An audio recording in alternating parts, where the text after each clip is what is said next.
At the end of the Civil War, Texas was fortunate enough to have a new business which was about to help us recover from the war. Longhorn cattle, which the Spanish had originally brought to Texas, were just roaming free throughout the state. Now, if you were to throw a rope around one of those critters and drag it to San Antonio, you could sell it for $5. But if you could take that same animal to New York City, it was worth $25. So, here in Texas, people began rounding up cattle, starting ranches, and trying to find ways to move these cattle north to get the big payoff.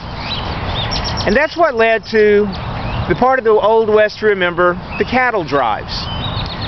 Trails were blazed out of Texas, heading up north. Now, the quickest way to move anything by the 1860s was the railroad.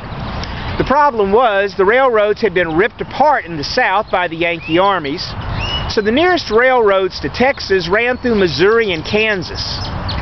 So cattle were headed out on the trail, up several different trails to railheads in Missouri and in Kansas.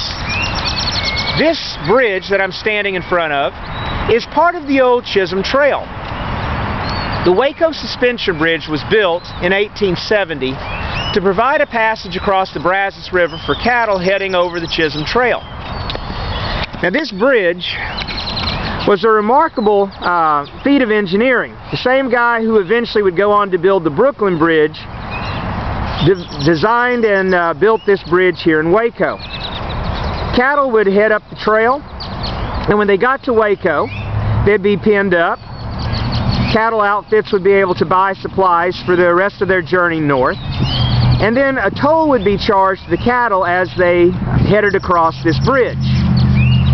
Once they headed across this bridge, they would head on up north and on to Abilene or to Dodge City.